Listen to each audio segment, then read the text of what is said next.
is only war.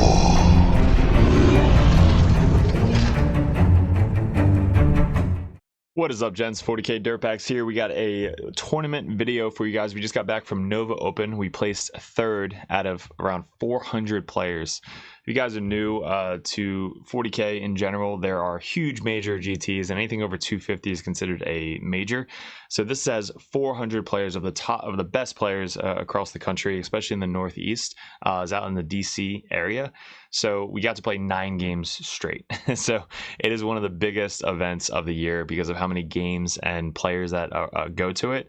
Last year we actually won Nova with our Chaos Colt build. This year we're trying to bring it back to back with our Death Guard build. We actually luckily made it to the top cut of top 16, and then we lost to Folger, who has actually won the event, who's on Team USA in Art of War. So he's awesome dude. Great game into him, but yeah, we lost our second to last match into his Eldar list, which is just insane. But in these videos, guys, we're going to go over picture by picture, turn by turn, what we did good, what we could have done better, and what we learned from what we were playing across the table. So we have 3 days. I'm going to do 3 separate videos, day 1, day 2, and day 3. So if you guys are looking out for each specific day, check those videos out. If you guys are Patreons, these go up on patreon.com first. So you guys get first access to it, and you get your own Discord link to join the Dirtbag Nation Discord. And if you guys are Patreons in the competitive Dirtbags or a Grandmaster Dirtbag, you get coaching from myself or another Dirtbag coach over on Discord. But if you guys want that coach that's in this type of professional level, but also can drink beers and chill out in your corner, definitely head over to Patreon so you guys could support myself and support the other Dirtbags, so that way we can kind of bring more content like this to you guys on a weekly basis. So I appreciate you, all you guys who are supporting me and the Dirtbag Nation over at patreon.com. This hat just came in an hour after we left for Nova, so I wasn't able to bring it to Nova. We got new hats, we got new shirts, we got the red, white, and blue style shirts over there, so they look freaking fire in person. So we saw a bunch of them at Nova, which was really cool. Everybody who came up to me, I appreciate you guys. Again, I wouldn't be doing this without you guys, so I really do appreciate you coming up and just saying why you joined, what you like about 40k, and why you play what you play. But we're going to get into some sponsors really quick, and then depending on what video you guys are at, we're going to go over day 1, day 2, and day 3. Look at the title of the video, but yeah, I can't wait to talk about this because this was just super fun to get into. So let's get into the video.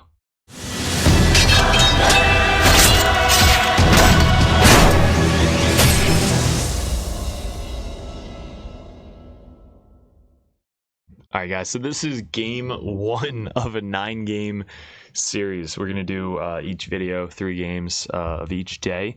So always going into a GT like this with so much competition, it's crazy who like you run into and play.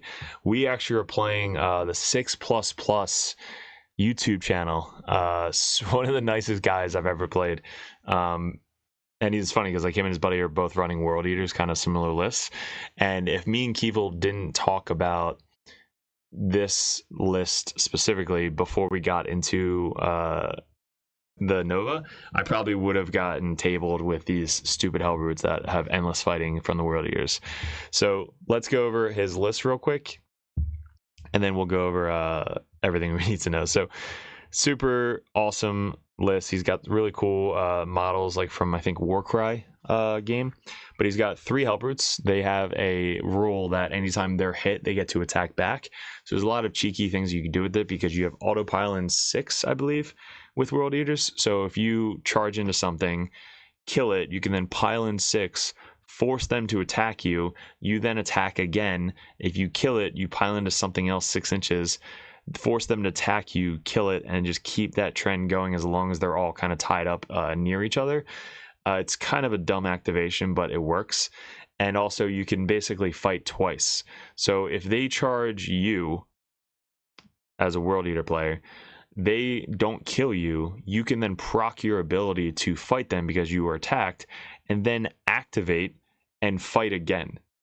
It's dumb. So he ran 3 of them. Very scary. So I was like, all right, they have to die first. Let's make sure that if we charge them, we kill them. And then if we stay 7.1 inches away, they can't at least pile into something else. So that's them. He's running the berserkers with the Master of Execution. He's got Karn solo, unit of jackals for the sticky, 2 Mauler Fiends, 2 Forge Fiends, 3 units of 2 spawn, and I think he has 2 units of the these guys, whatever the hell they're called. They hit really good in combat.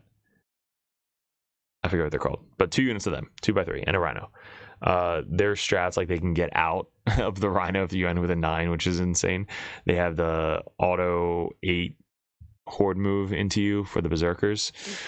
I think the only advance in charging are the spawn. They have the auto advance 6. They have their blood tables, all that stuff. So it's a pretty cool list.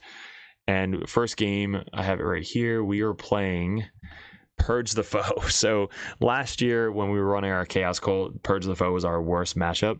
So they actually played it twice last year.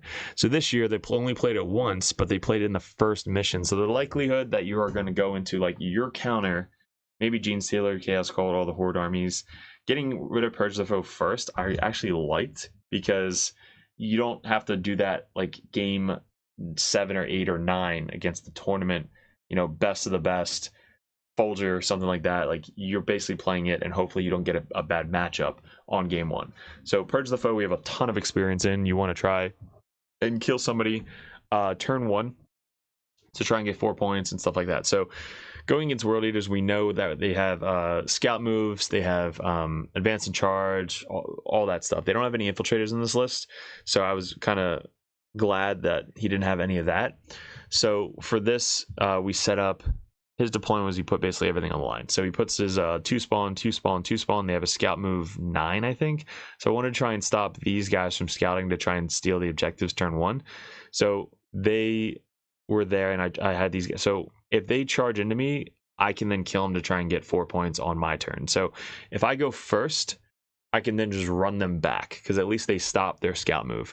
If I go second, he can bring out his Forge Fiend, so that way I can kill them turn 1, or his melee spawn can move up and charge my guys, and now they're in the open, so I can get the 4 points. So we'll both tie 4 points.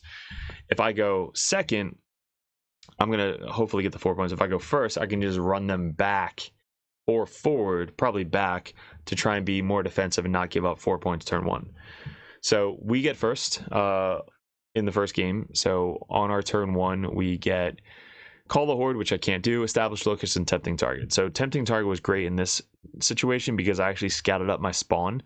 So that way on turn 1, they can run up to this target, which he tempted. That way, because he can't tempt these two because that's an easy 5. So he tempted the one that I'm furthest away. So that's why the second unit of scout or scouting spawn were so good, because of that Tempting Target option. So they start on the line, they move up 6, and then now they're within like 8 to 10. So I still have to advance on it, but now they're within range of this target to try and get Tempting Target turn 1. Instead of ditching it, I now have an opportunity to get it on turn 1. He scout moves this spawn up to this little corner. These guys all protected by this little angle. It's layout 6, which I'm not really, it's not too bad. It's not like layout 2, but layout 6, at least you still have a bunch of angles that you can be defensive with. And then these guys move up to here. These guys again run back.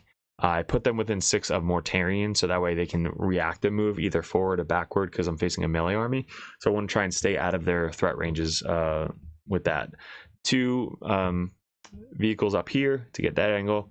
2 vehicles down here to get this angle. These guys there, these blocking out the back, and of course these guys are there. I probably could have put these guys up here, but instead they were there to kind of like run out and get area denial or whatever I need to be. So, and then for him, he had reserves a Mauler Fiend, and then one of the units of 3 of the Zerker. These get melee dudes. And then Karn and the Berserkers were in the Rhino. He also had another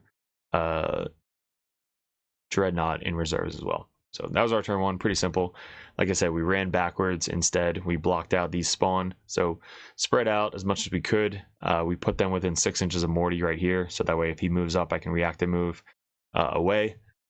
So we make these 2 sticky, and then we run away. And like I said, the spawn down here are just there to just get me Tempting Target, and that's it. He can charge me turn 1, but spawn on spawn, I think my spawn survive. And then these guys move up to get some shots off on, I believe, these guys that he moved up, scouted over here, and I was able to get an angle on them. So I shot 36 inches down this line. This is what I was telling you about in the list, is I want to be as tight of a line as I possibly can. So this line was barely like going this way to just see this guy right here.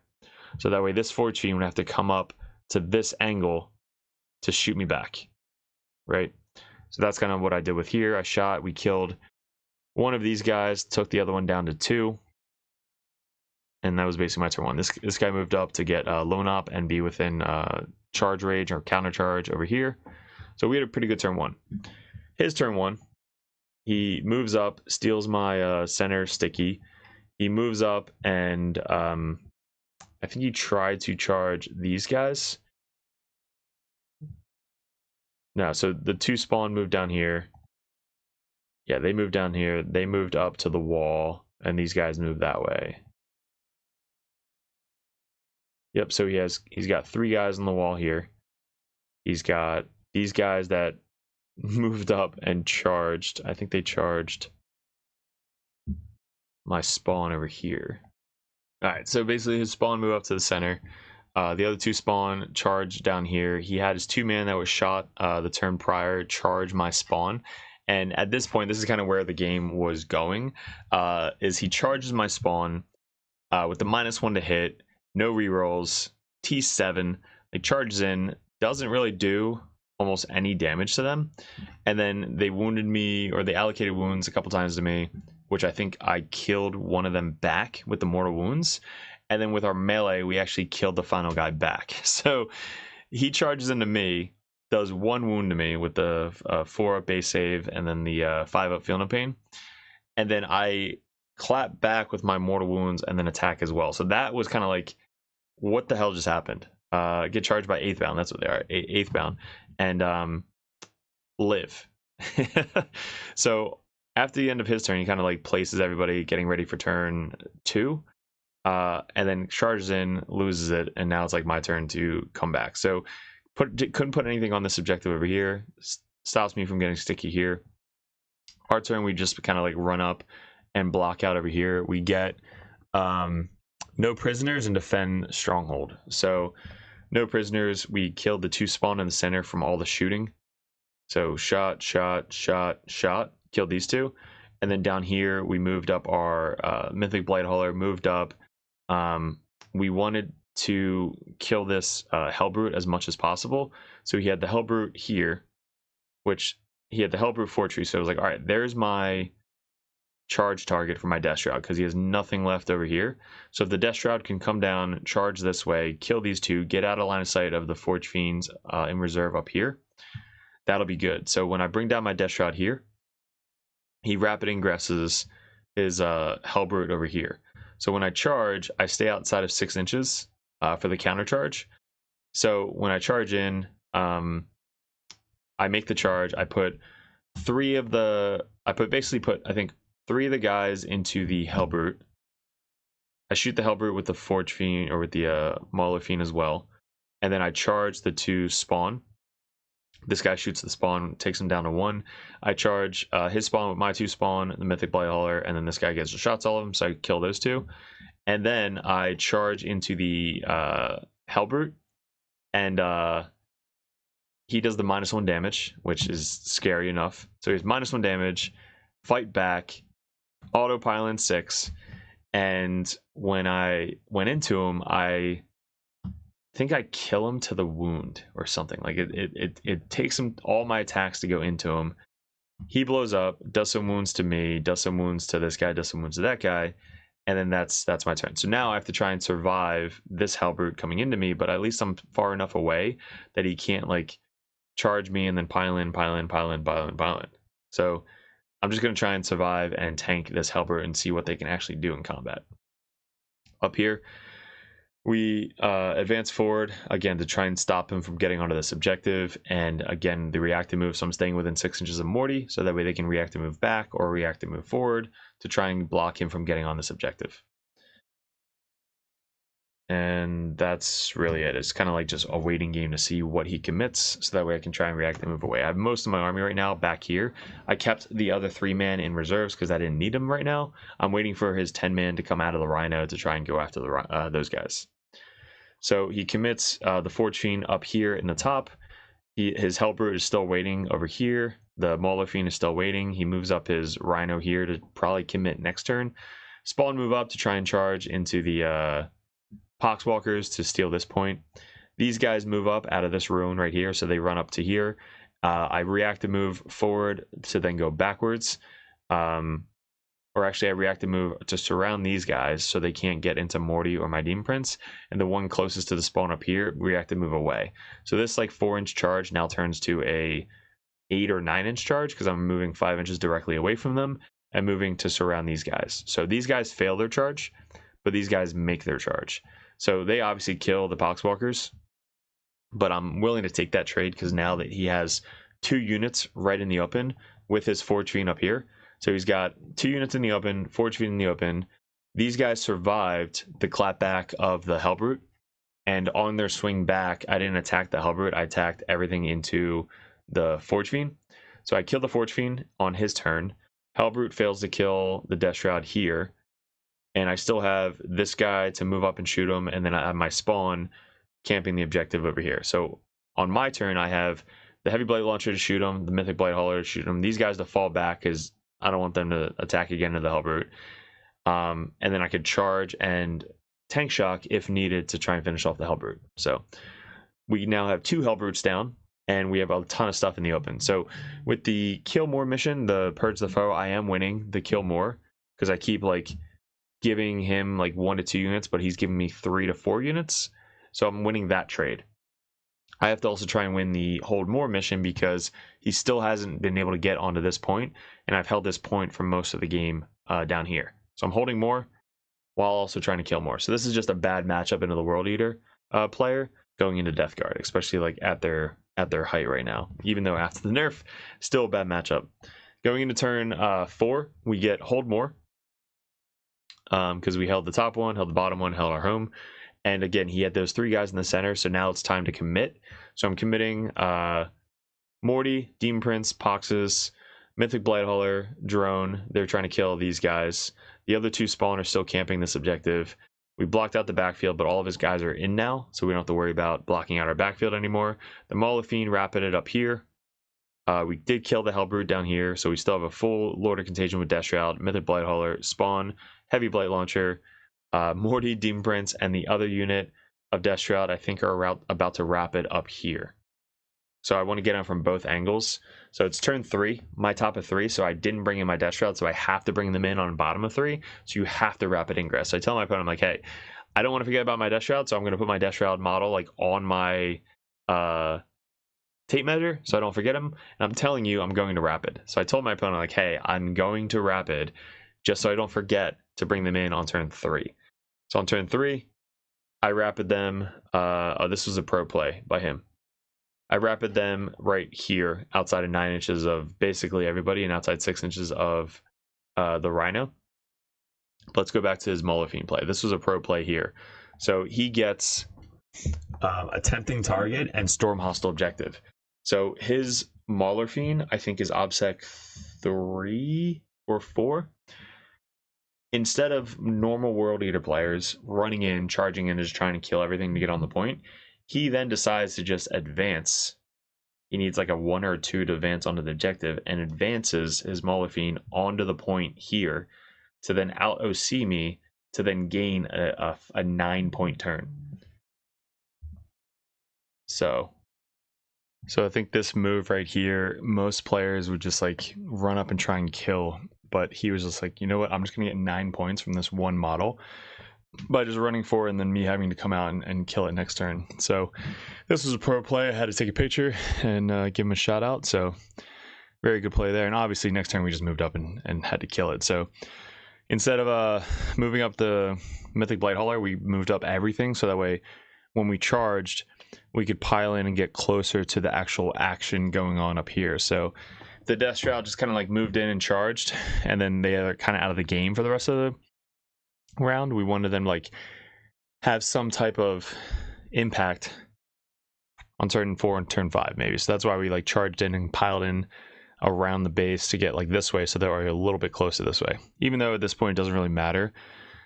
But that's kind of like keep practicing repetition and doing the same thing to make sure that you're thinking about, you know, future games moving forward. So up here we attacked him from both sides with his rhino, so that way no matter what, if he gets out on one side, we can charge him with the Death Shroud. He gets out on the other side, we could charge him with Mortarion. So he chose to get out on the Death Shroud side. So he had the Marlar Fiend up here. Forge Fiend died to shooting. The one spawn is still alive over here, but I just threw Poxwalkers at him. Be like, all right, here, you can just stay here for the rest of the game. The Bloat Drone flew onto the objective to put 3 OPSEC more on that objective. Demon Prince scooches up. Death Shroud came in over here to make the 6-inch charge this way into the Berserkers. He fights on death on a 4+, so he rolls 4 pluses, and I think he gets half of them. Karn was here. He died to shooting, got back up, and then I charged him in the melee phase with the Demon Prince, and Demon Prince killed him again. So Karn died twice this turn, so that counted as 2 kills for kill more. He had 1 unit of these guys in the backfield still alive, and then like 3 Zerkers left. I think we precisioned out his champion first to make sure that he doesn't kill me on the clapback. But yeah, so at this point, we're moving into turn 5. We clear off everything. The spawn dies as well. All he has left are these guys. He has to run them back there because he got the one challenger card that you have to be outside, I think, 15 inches of everybody. So he had to run them backwards to try and be 15 inches away from my Death Shroud.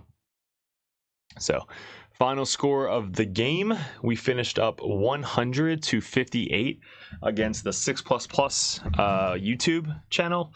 Again, super nice guy, super friendly to play against him. We both had just a friendly, super fun game. For our primary, it's based off of holding 1 objective, killing 1, that gets you 8 points. And then if you hold more, you get an additional 4 points for each. So we had 4, 12, 16, 12, 16. That means 2 of these turns we held more and killed more, which maxed out our 50 primary. Then we had 40 out of 40 for secondaries. Turn 1s was Locust, Tempting Target, No Prisoners, Defend, which carries over to the next turn, Area Denial, Marked for Death. So basically every turn we were able to get secondaries, which is good. For World Eaters, he had 9 out of 12 for his mission, so he basically had challenger cards every single turn. Now, I don't like challenger cards. I don't think it's a good part of the game. I don't think it is competitive. I think if you're losing, like if you have to do a secondary and not get the most points out of it because your opponents are going to get a challenger card, that's not a fun way to play. I don't think. I think the challenger cards make this. It's hard to describe. I just don't like challenger cards. I don't think it's good in the meta right now. There's a lot of games that are win or lost by 1 because of challenger cards. Win or lost by 3. Completely lose because of challenger cards. So I don't like it. But he did get 9. So 9 out of 12 for the challenger cards. And then he had 24 out of 50 for primary because he held 1, killed 1, held 1, killed 1, held 1, held 1. And then 15 out of 40. So it was really hard to get the secondaries because most of his units want to kill stuff. So he didn't have a lot to trade while doing secondaries at the same time. So at the end of the game, we finished up 158. And again, great game. Awesome opponent. The World Eaters matchup is hard into Death Guard for the World Eaters player, just with the -1 to hit aura and them being so tanky. Our Terminators being T7 skews a lot of the melee. And they do have a -1 damage strat, but the amount of sheer attacks going into you, and then the Lord of Contagions having 3 damage, Mortarion kid having D6+1 damage, it's just a lot of attacks. So we noticed, held back, let him come to us. That's what I do for most World Eaters players. So hold back, use the reactive move to our advantage, let them come to us. They don't have a ton of guns. When their guns are presented, we try and shoot them and kill them, especially the Forge Fiend. So the Forge Fiend here died to a charge, so I didn't let him shoot. And then the other Forge Fiend, when he came in from reserves up here, we then lined up crack, shots, and then shots. So downtown, downtown. So like we lined up everything to kill the other fortress fiend shooting, and then we killed the other one in melee. And then obviously you want to look out for the dreadnoughts because they're gonna F up your day if you're not careful. So rapiding and ingressing them was smart. I just don't know if rapiding them over here was the best play. You probably want to rapid them. It's tough because I have the react move, but I think rapiding here or starting them on the table. No, I think rapiding the Mauler Fiend here, moving up, being 1 inch away. If I react to move 5 away from you, then it's only a 5-inch charge or 6-inch charge. And then you're able to charge in, kill everything, get on the point. Or if I just stay right where I'm at, you can basically charge in, pile in 3 inches on the board, and do it that way. So I think rapiding here wasn't the best. But maybe if I roll high enough, like if I roll like a 12 and then I have to surround him, and then he's able to get that 6-inch charge. But these guys weren't here, they piled in there. So what you did was this guy charges first, stay 6 inches away. And then these guys, if I rolled a 6, then they don't have to go base to base because technically you're 6 inches away. So you're basically 6.0001 inch away. So you don't have to go base to base on the charge. So I charge in 1 inch away, make the charge. These guys stay out here 6 inches away from this. And then when they pile in, they can all make their attacks. So that's what happened in there. But yeah, all in all, great game. Let's get into our next game with the Bloody Elves. All right, so the Elves, this awesome dude. We actually played him last year in the top 16. He was running T-Suns. And it's funny because we were playing Purge the Foe, which he had the best mission to go into my Chaos Cult, and I've lost to T-Suns before with Purge the Foe against TJ Lanigan with that. So we played last year. We wind up getting him in the final, and then we meet again game 2 at Nova. So awesome dude, super friendly. He has the coolest shirts. We saw him all weekend just wear like the coolest GT shirts I've seen. But his list is very similar to Folger's list. So without playing him, I would have done even worse against Folger on game 8. But yeah, this definitely helped out playing him prior, and this is probably Death Guard's counter. Honestly, I think this is really good into Death Guard. Paints very well. Like all of his stuff looked really good. Yeah, really, really good painting. And he has a bunch of tokens to help remember like the turning dice into 6 and stuff. So let's try and see if we remember the list. Both are the same transport tanks. They go like forever to drop off guys, get out, and then shoot.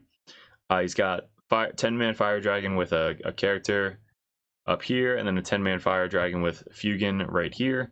He's got the I think they're Rangers, or no, these are the guys that have the 4 of invuln save just randomly. A 10-man unit of troops, the 2 opposite guys with the Eldred with the CP. He's got a unit of Firehawks, 5/5/5 of the Firehawks, the 5 unit of Banshees with the Banshee character, Warp Spiders with the Warp Spider character, another Warp Spider, another Warp Spider. So 3/3/3, 3/3/3, 10/10, 10, 5 Rangers, 5 4-up invuln save Rangers. This list didn't have the guns like Folger's list. So Folger's list, I think, gets rid of 10 of the fire dragons for the ghost-looking dudes with the big guns. So that way they can get out, shoot, and then get back in from like 36 inches away. It's really good. So this is his list compared to Folger's list. But again, very good list. And we are playing Hidden Supplies. So Hidden Supplies on layout 6. Hidden Supplies, the 4 objectives right down the center. And we are playing Hidden Supplies. This looks like diagonal deployment. Yeah, I think this is diagonal deployment, and then we have the scout moves from the spawns. So we put our 1 spawn right here, scout move up. These guys infiltrated up here. These guys infiltrate up here. We put 1 on the like this. So 1 on this side of the ruin, so that way he has to come this way to shoot this dude instead of putting him on this side of the ruin. That way he can just like go there and shoot that way. So how you deploy, I guess, up at the top here is you put 1 here right in the corner so that it's really hard to get an angle on him, and then the other one's right behind this wall, so it's really hard to shoot there. So deploying this way, he has to basically move out, move up, move over to get this flat line right here, which then he's so much closer to me, so that way I can move up, shoot, or charge him out there. So he doesn't want to do that. So we put that guy there for sticky. These guys are there for turn 1 action, same with the spawn, but they're there to kind of move up, go 5 this way or 5 that way to do an action. Mythic Blade Hollow there, Lone Op guy there, spawn there to either go forward or backwards. Same thing here. So if the spawn are able to go forward or backwards, this actually looks like Search and Destroy. Yeah, he's got Search and Destroy. Sorry. Search and Destroy is 9 inches from the center. That's why these guys are there and these guys are here. So the line goes straight down this way. So these guys are right on the line to either go forward or backwards. And then these guys are deployed up here because he has no infiltrate over here. Yeah, and then Morty here. He's trying to stay far away from the melted guys, which are just so scary. Drone, and then Blight Hauler, Tallyman by himself back here. Yeah, because we have all 3 boxes spread out pretty far in the center. For his deployment, he puts his 2 tanks all the way in the back. Word spiders that go forever, like 24 inches. These chicks can advance. All of his dice, you get +3 movement, turn off Overwatch, some other stuff. That's the only 2 I remember. So spider, spider, spider, jump, jump, jump. These guys, I think the Rangers didn't infiltrate anywhere. He might have infiltrated there. Yeah, I don't know where he put his Rangers. But we wind up going second in this game. So second on this deployment, and this map is very good because going turn 5, trying to get more objectives in the center to get a 15 is always the goal. So going second in this matchup was good. He was able to spread out and kind of control most of the board turn 1. So for his turn 1, he gets Overwhelming Force and Sabotage. So Overwhelming Force, we had this unit down here on the objective. So there was 1 guy right there, 2 guys, 3 guys, and then I went down this way to put the rest of them here. So he kind of commits pretty hard on this side. He commits his flamer dudes like 24 inches this way. He commits the dudes up here, 2 OPSEC to get on the point. The Banshee chicks advance up and charge. These guys are doing sabotage in this ruin. These guys scooch up to stage. This guy scooches up, and this guy stays exactly where he is because he can go land basically here over the ruin. So he can land there, get out 3, and then shoot 18 inches. So Morty is kind of like effed anywhere I put him. For our turn 1, we get Overwhelming Force and Attempting Target. So Attempting Target, he obviously picks this one, which I don't think we can get to on turn 1. We move up our spawn. The spawn try to move up, and where are they trying to go? They're trying to kill. I think they scouted to here. Try and be out of line of sight. Oh, he actually blows them up. So this spawn, move up, try and get out of line of sight. These guys move up, get out. Fucking 10 melted to the face to the spawn. Spawn get blown up. They get back into the transport. Yeah, I think that's what happened. So it moves up, gets out, line of sight to the spawn, blow up the spawn, get back in. Yeah, I think that's what happened over there. I move up, trying to get line of sight onto this guy. This thing gets line of sight onto that guy. This thing gets line of sight on that thing. He has the move, shoot, move thing. So I can try and shoot the fire dragons or these hawks to try and kill them to stop sabotage. Or I can try and go into the tank. So the tank was here. And after me shooting the tank, he rolls D6 +3 back. So I take the tank down to 7. But he's able to get out of line of sight of everything else. So everything that I had lined up to shoot the tank can now no longer shoot the tank because the move strat. So we put the rest of them into this chick squad, and we actually kill everything on the point. So that gets us at least 1 for Overwhelming Force, and the other one, I don't think he has anything on the objectives.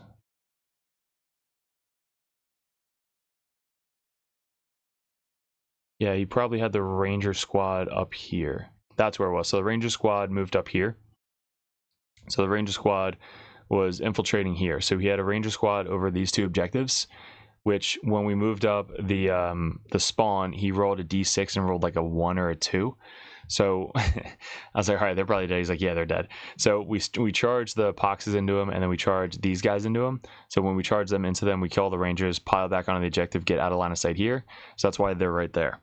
So we killed 2 on the objectives to get us 5 for overwhelming force, and then we ended our turn. So his turn 2, he gets 5 for primary because he still controls this 5 objective. You want to try and keep him to a 5 on this map, because if you can keep him to a 5 and then either you get 10 every single turn, and then by later in the game you stop him to a 15, that's going to be the goal for 4 objectives. So for his turn, he starts to commit. He moves up his warp spiders like 24 inches, and what's so dumb about this picture is that they're able to charge after that. So having this this character, they can move up 24, not roll 1s or 2s or whatever, and then they could charge. So they move up, charge, take out my poxes up here to take over the point, because he gets extend battle lines and recover assets. So nothing killy, but he's basically spreading out now.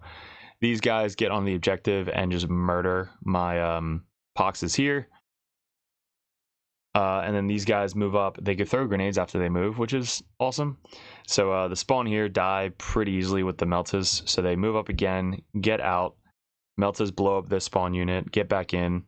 These guys, I think, do the same thing. So they move up, get out, blow up something over here, get back in. Every time they shoot, they can get back in.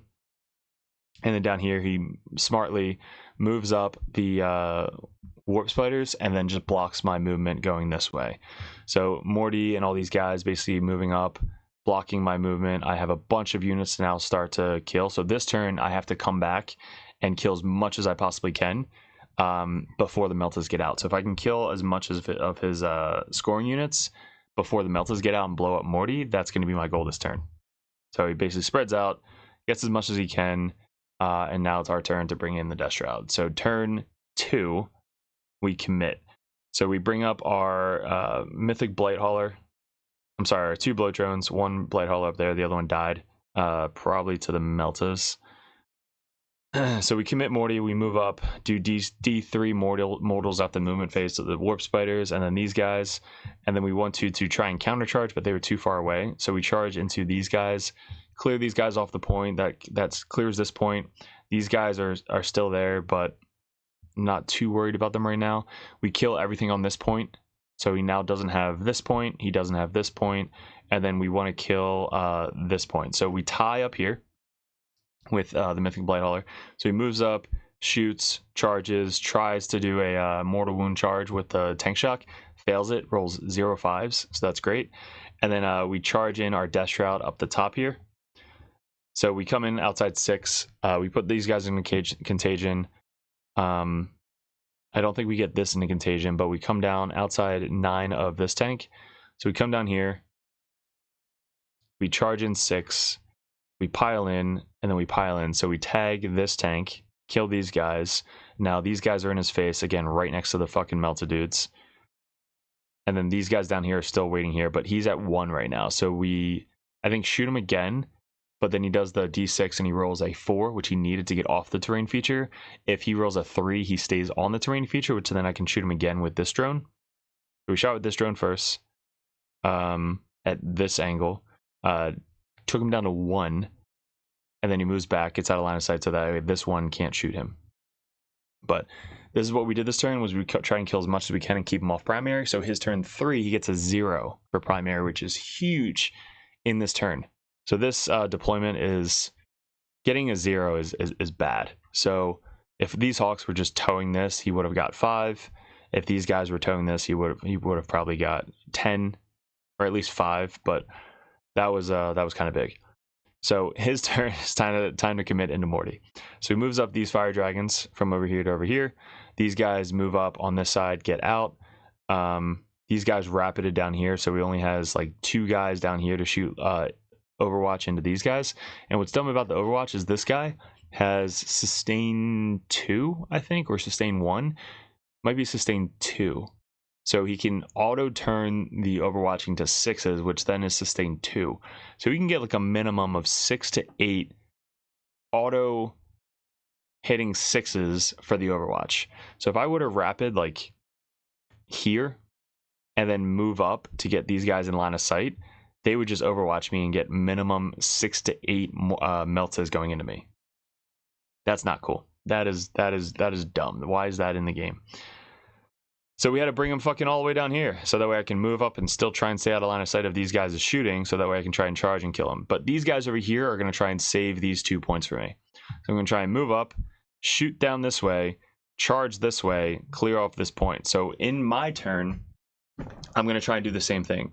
So even if Morty dies or doesn't die, I'm going to try and keep him off primary and win on the primary game. So he's got 2 of the units over here, which I can move up, throw some flamers down here. This guy can move up, shoot down there. This guy can move up, shoot down there. He's really focused on killing Morty this turn. So Morty's at 14 right now. After all the shots, and then 4 of the shots from here going into him, the rest of them going into my death shot up here, springs these guys out, so that way he gets +1 to wound on the Mortarion. This guy survived, right? Again, he's able to spend a CP, fall back, shoot, and charge into me, which takes my guy down to 6. And then when he charges in, he takes me down to, I believe, 1 wound. So he lives on 1. And then when he fights back, I think he kills him. So he has 19 minutes left. I have 20 minutes left. They put a clock down, I think, on us on turn 4. No, turn 3. So turn 3, this is how long the game was going. So turn 3, we only have 20 minutes left going into round 4. So super close game. Him trying to kill Morty, doesn't kill Morty, takes Morty down to, I believe, 6, and then I do the sucking of the wounds. So Morty's within 3 inches of these guys. So when Morty lives, I think I rolled, it was bad, I rolled 8 out of 11 4-ups, and then I spent a CP to roll the 9th one into a 4+. So I saved 9 out of 11, which then 11 2d6 plus 4 melt or whatever goes into me, and then I roll some 5-ups, and then these guys shoot me, and I think I make like 2 or 3 4-ups, and then Morty lives. So if you just roll all the 4-ups on Morty, he usually lives, which is dumb. So Morty should be dead right now. Morty 100% should be dead, which then I still have, again, the Death Shroud to try and clear this, the Demon Prince try and steal and clear this. So I have a good turn going into it, even if Morty dies. But Morty does not die. So Morty moves up over these guys, lands within 6 inches of basically everybody, does the mortal wounds. Well, first sucks off the the fire dragons to like heal back 5 mortal wounds. So 5 fire dragons die, and then I move up, kill like another 3 of them. This guy scooches up to get the shoot and charge off. So we clear off. We kill the tank with the mortal wounds because he only have 1 left. These guys scooch up, and I flamered the fire dragons here and then just charged here. So we cleared off both of these, which was like 1, 2, 3, 4 units plus the character. We cleared off Fugan and his unit up here, 5, 6 characters. We cleared off this whole unit, so it's 7. Oh no, this guy survived. But we cleared off the other unit, so it's 7 units. Then we cleared off the tank, that's 8 units, and then we cleared off the warp spiders, that's 9 units, and the character over here. So we killed 10 units in 1 turn. And this is what's left on the table. So after this, I think we called it. He couldn't get another primary. Yeah, so we called it after this turn. Final score of the game, we had 88 to 33. So we kept him to a 5 for primary because he wasn't able to get the rest of the score because we kept fighting him off those points. He had 6 turn 1, 7, 6, and then 0-0 because he was tabled at that point. So 19 out of 40 and only 5 out of 50. So this was a huge win for the Death Guard. Then for us, we had 0 on turn 2 because he took us off all the points. The fucking warp spider is just jumping 24 inches and charging is dumb. 10 on turn 3, and then 15. We had 5 turn 1, 4, 10, 9, and then 10. So 38, pretty good out of 40 for secondaries. So we finished up with 88 out of 34. So what did we learn here? Was these guys are just so fast. If you can wait to commit on go turn with Mortarion, you want to try and tie up the tanks, if not kill the tanks. So we kept trying to pling off this tank to get them out of the transport to try and do something to them, because getting rid of their transport, they're a lot slower to try and get to angles and shoot. So he kept this one safe pretty much the whole game, but I was able to get into him turn 2 and tie him down so that way they can't fall back and shoot. They have to get out and shoot. That's why they had to get out on this side of the terrain feature, move up, and then shoot him this way. But let's say I would have tied this guy up and Morty was still back here. Well, then they wouldn't have been able to shoot into Morty. This one, if we blew up the tank earlier, they would have either got out on this side of the table, which we could have shot them, or got out on this side, which they have to move around or through, which then stops a lot of angles into Mortarion. So if you're playing to get a player that gives you the shots, take the shots. You might as well have them spend a CP to try and react a move.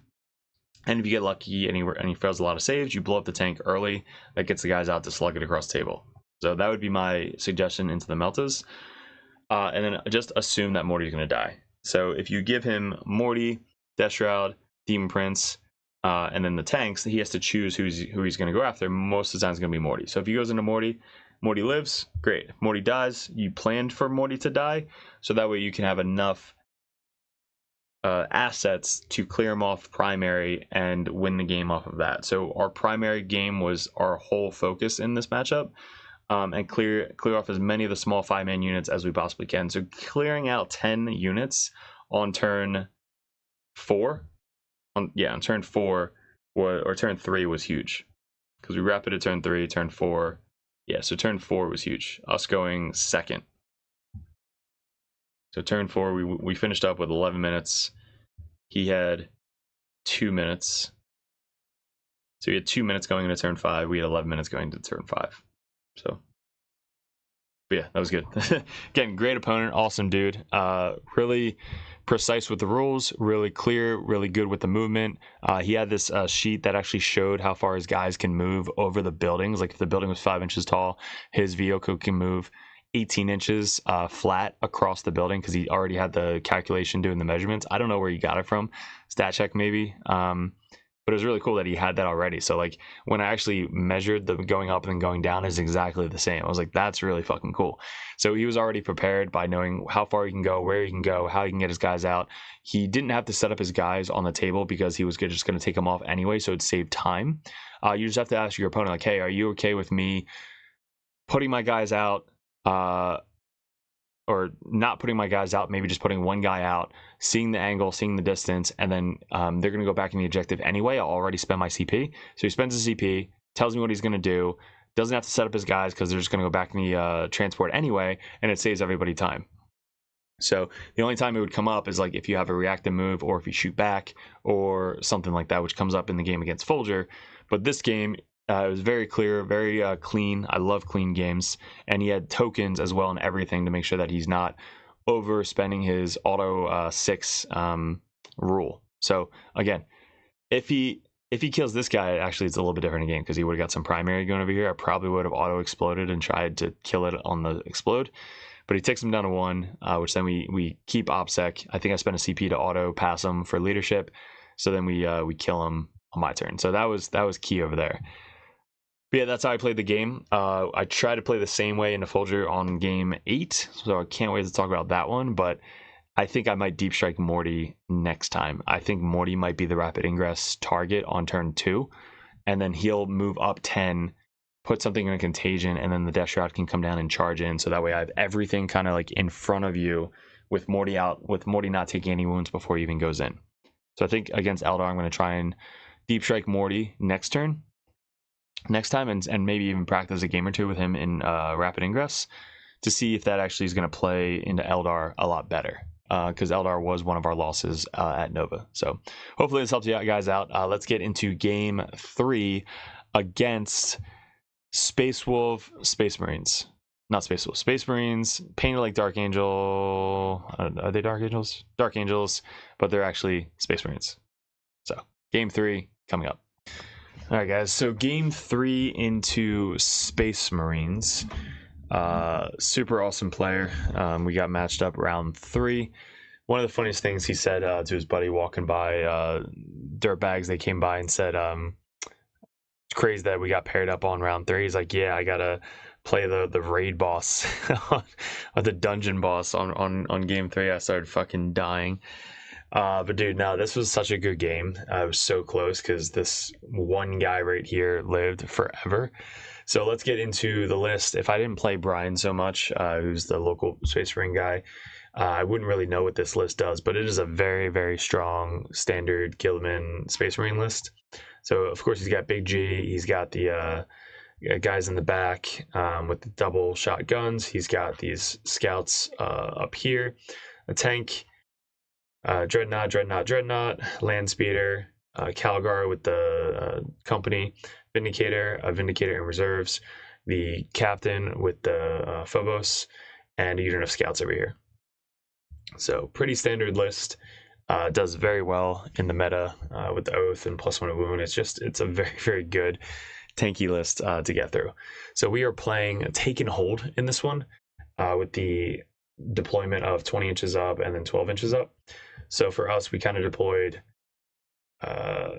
whatever we could. I tried to get sticky by going first. We went second, so I didn't get as much sticky as I wanted to.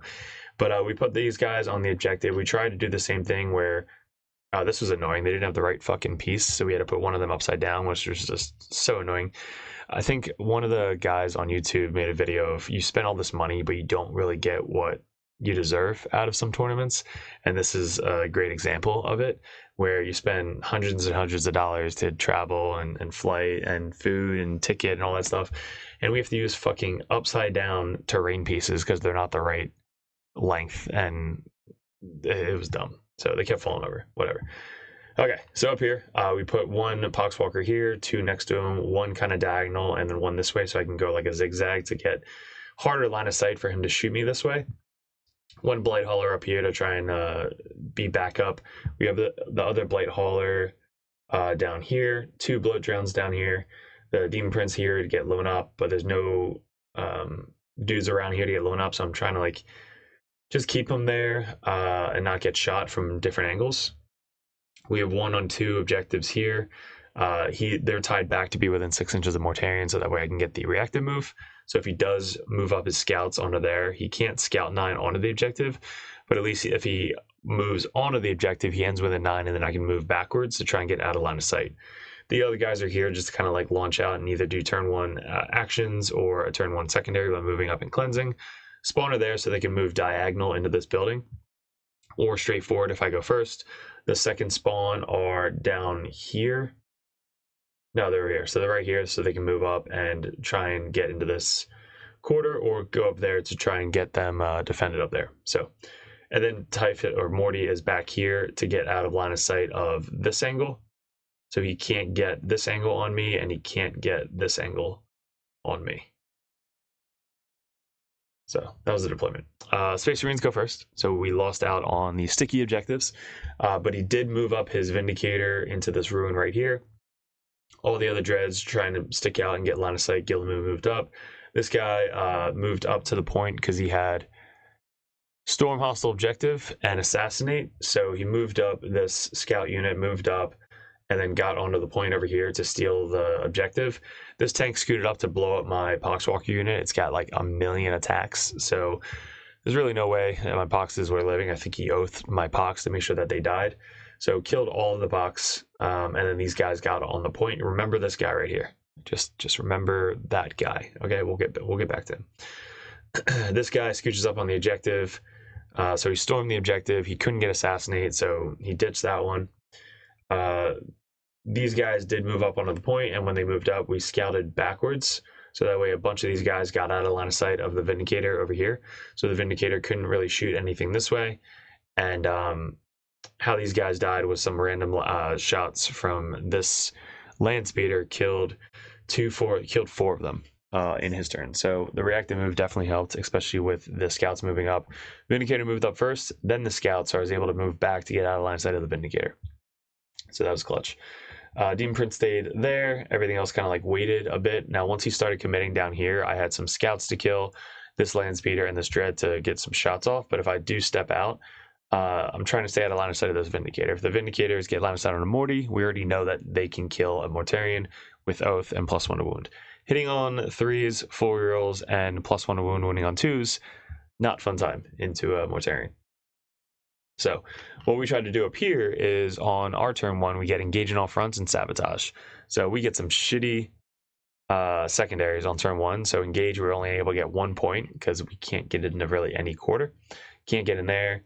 We have up here and right there, so we get 1 point. And then sabotage, we start doing, I believe, with probably the this spawn unit right here. So we complete that because you couldn't get to there. But up here, we try and kill this whole unit. So my goal here is to move up the heavy blight launcher, shoot this tank with the Melta's crack missile and the bile into these guys, and then the spawn move up and try and finish them off. So when I charged in, I think I tank shocked, killed 1 or 2 of them, and then the spawn moved in and just whiffed. So after all the melee, we put this guy surrounded, and he passed his battle shock. And then he desperate escapes and passes that as well. So he lives, right? Moves back behind this wall right here. He has obviously enough firepower to just blow up this spawn and the Mythic Blight Hauler. So after his turn, he blows up everything on that point right here. So I surrounded him.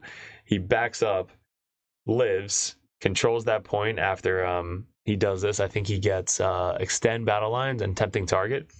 So the tempting target was that one.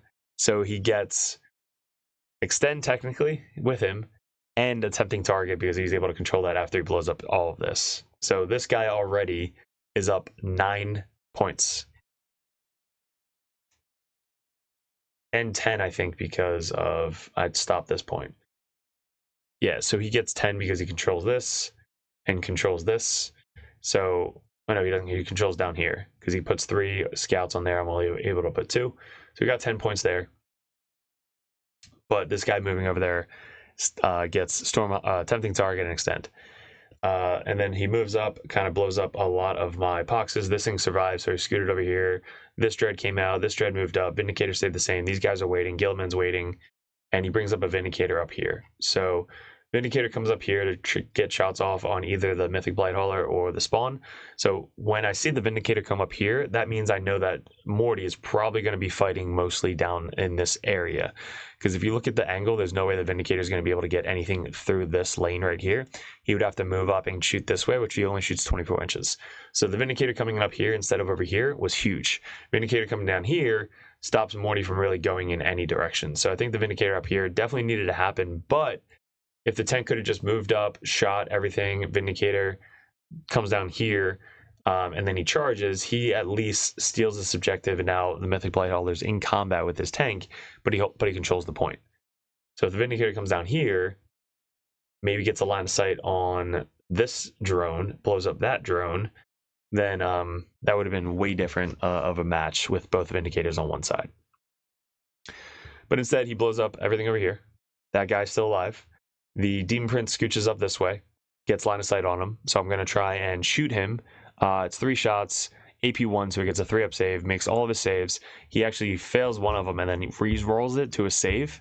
So he saves them, and then I have to try and make a 9-inch charge. So I try and make a 9-inch charge, fail it, re-roll it, fail it again. So all of this, for this guy to survive is insane because there's nothing on this point right now.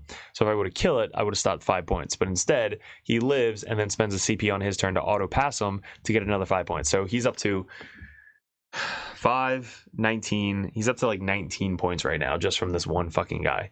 And then on his turn, he gets Established Locus and Overwhelming Force, which he's there, but he's making his points back, basically. I fucking hate that guy.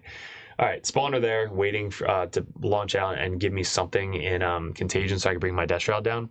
So in this turn, it's really tough because there's a lot of big units still on the table. Like he's got the Vindicator, he's got the tank, he's got all 3 dreads still, he's got the big Calgar unit and Gilman. So he still has a lot of his army left for my Death Shroud to chew through.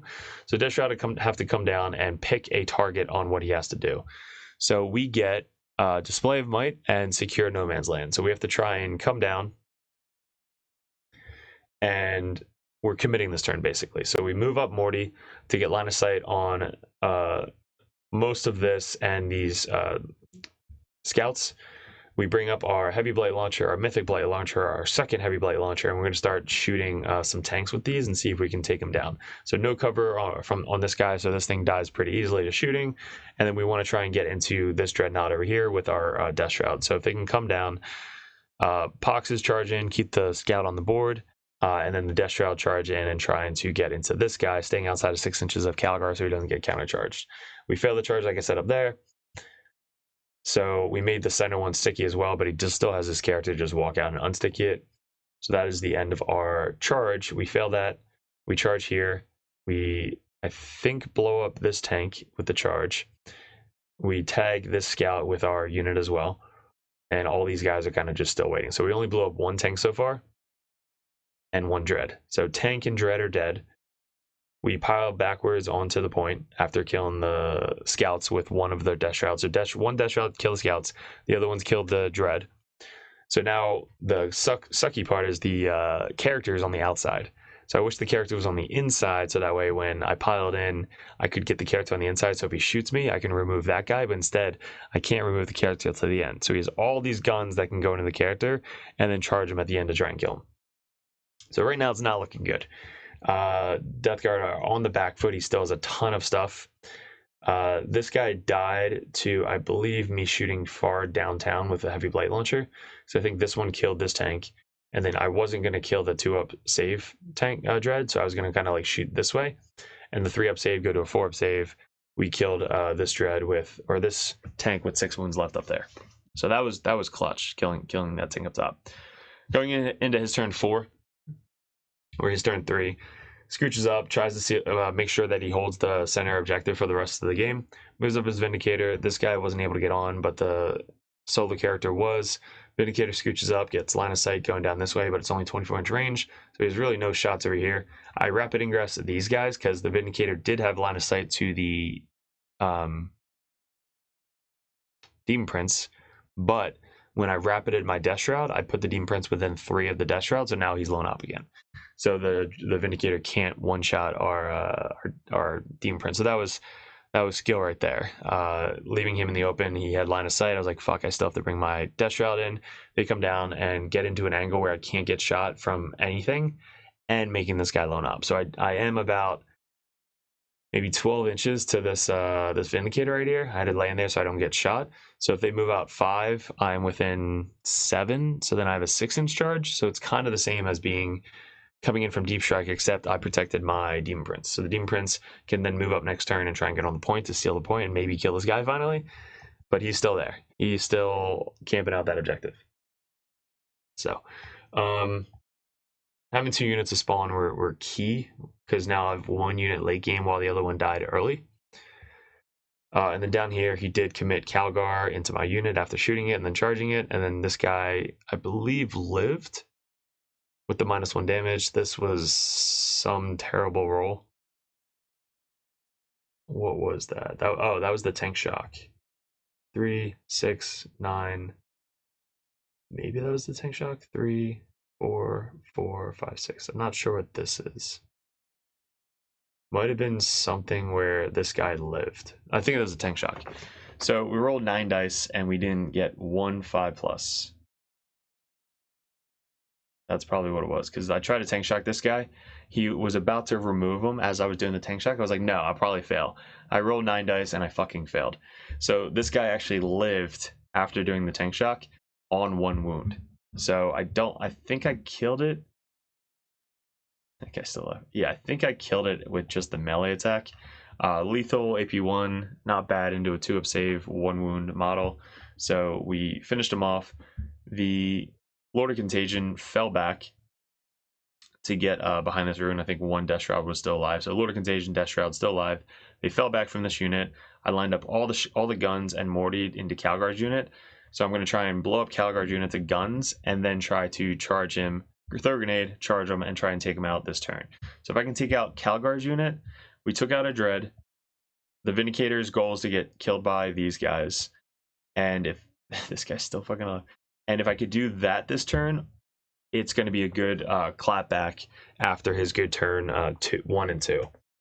So I have no way of getting to this guy, even with the Demon Prince. So the Demon Prince moves up to here. To make that charge, it's still going to be like an 8-inch charge going around.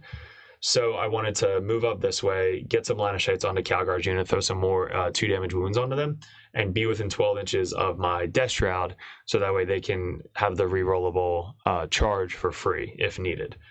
But the spawn move up, steal the objective. This guy falls back this way with his reactive move. He still has a Vindicator, the solo guy that's making him a shit ton of points. 1 Dread, Gilliman, and then Calgar with this guy. So it's about even right now. Morty didn't take, I don't think he took a ton of damage. I don't know if he got shot by really anything yet. But again, this guy survives, so he rolls his leadership test and passes again. So now we're up to 5, 9, 14, plus 5, 19 points this guy so far. So this one solo guy has made him 19 points this game. Nice. Vindicator scooches up the point to try and solidify that side of the board. Demon Prince scooches up. Sorry, this picture is so blurry. That was a good job, bro. You made up your points. So Demon Prince scooches up to the center here. We still have our Mythic Blightholder blowing up the Dread here. The Death Shroud's still alive after Calgar died.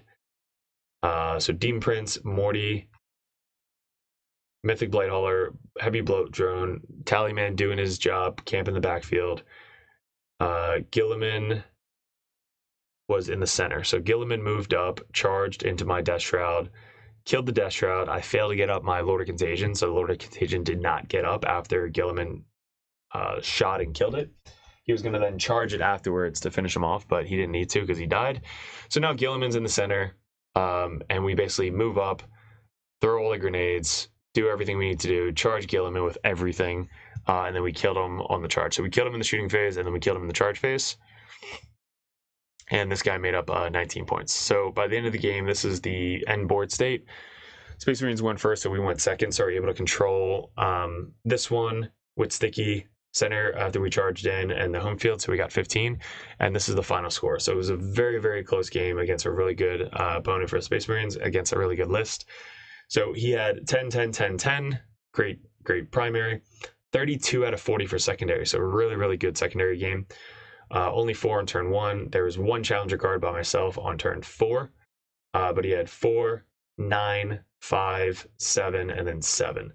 And then for us, we had 10. We only had a 5 on primary for turn 2. 10, but a challenger card, and then 15 on turn 4. And then we had 36 out of 40 for secondary. So we had 36, he had 32. So we beat him by 4 there, but we tied him on primary, and then 3 for the challenger card. So a 6-7 point game without the challenger card, a 4-point game is insane. So we wound up getting a tempting target and recover assets for 10. We had overwhelming force, bring it down, secure no man's land, and display of might, storm, and then that 1 point gave us the challenger card here. So getting the 1 on turn 1. Oh no, that was sabotage. We had challenger card on turn 4. Never mind. So sabotage went off and then kind of went from there. So yeah, dude, really, really, really close game. And I don't want a blurry picture. So end the board state, we killed so much on turn 3 when the Death Shroud came in. Charged the Dread, killed the Dread, and then he tried to clap back, but we rapided and then moved up in charge. So this was the key moment. I think Gilliman being this far back was the winning point. We played Brian the other day, and Gilliman was too far forward, so that we were able to pounce on Gilliman, kill him in the shooting phase, and then the charge phase. But if he was maybe here, right? Because I think he's got lone op. So if he's like here, really, being like staying 3 inches away from Calgar's unit, he's able to kind of like bully this whole side of the table, and then I have to kill Calgar's unit, Gilliman, and this Dread, and the Vindicator all in one turn. Would have been so hard. So I think the key moments for the Space Marine was rapid or bringing this guy up top, which he needed to bring him down here, because you want both Vindicators to shoot Mortarion, and then Gilliman kind of babysitting Calgar's unit down here, so that way he can just kind of like take over this board side. this guy's doing his job up top. So once that started happening, these guys are now running forward. All my guys are in. So once all my guys are in, you want to basically be running forward with these guys to try and help out with the top.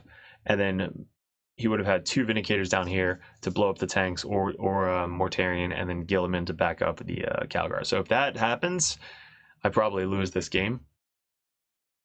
But it came down to really key charges and key focus fire to really focus down this side of the table with most of my army. And then committing on turn 5 with everything to kill Gilliman at the end. So still having a Vindicator on the table with the solo character, these guys in the back, and this one lonely fucker that lived the entire game and getting 19 points. Probably more because he had turn 5. So 19 to 24 points that guy got. Insane. So yeah, great game. That was the end of day 1, guys. Some of the shout outs to Space Marine Dumpster Fire. Sasha is amazing artist in this game. So he made this display board, which is creations of Bile. Almost everybody in the army is custom. All the custom models. Sorcerer from the Havocs, the Rhino, Chosen, more Havocs, Warp Talons, more Havocs.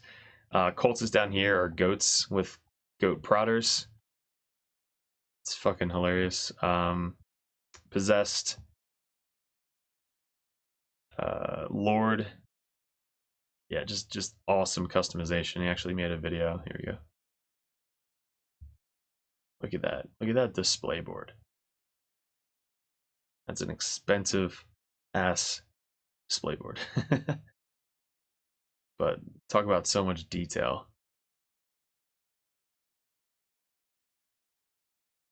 So cool. So yeah, good job, Sash. This is his cipher. Look at that. That is insane. That's his. That's all freehand. He's got a freehand thing on his cape as well. Like all that's freehand. Freehand, freehand.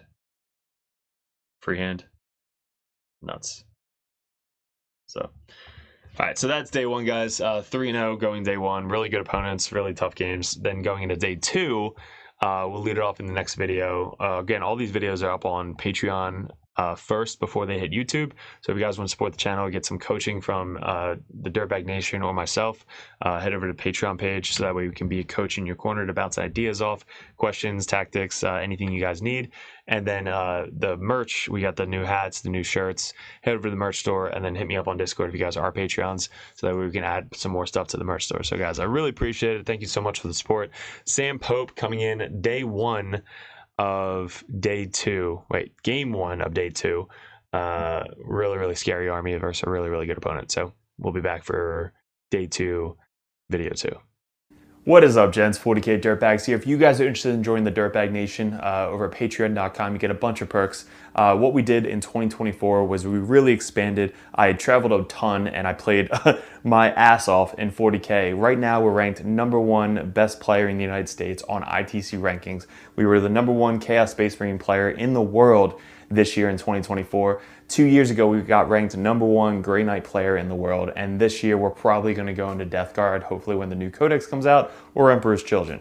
But you guys, if you guys want that head coach or that coach always in your corner just to ask questions, bounce ideas off, that's what the competitive Dirtbag and the Dirtbag Nation is all about. If you guys want to support the channel, you head over to patreon.com. You can join the Just a Car tab, which is $5 a month. You guys get access to the Discord Patreon tab. You have to be a patron to get into that Discord, and also I'm always there. All the other coaches are there.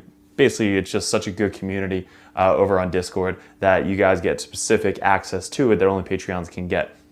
If you guys want to bump that up, the competitive Dirtbag tier, you guys get to message me or another Grandmaster or another Dirtbag coach over the Dirtbag Nation to have unlimited questions, list ideas, list reviews, and bounce ideas off of. That's what having a coach in your corner is all about. If you guys want to bump up to the Grandmaster tier, that tier you get every perk under the sun. So basically you get access to Discord, you get one-on-one coaching, you get a call once a month if you guys would like to go over any RTTs coming up, any GTs coming up, any list reviews live over Discord chat, and also a special perk that Grandmasters get. If you guys want any video suggestions like we do all the time with these table setups that we just upgraded thanks to the Patreons, you guys get suggestions or battle reports you want to see specifically played live by a coach or myself on the next battle report, or a live battle report coming up on the Patreon. So you guys get obviously first access to all the videos. We post them first on patreon.com, but there's just a ton of benefits to having a professional coach that plays this game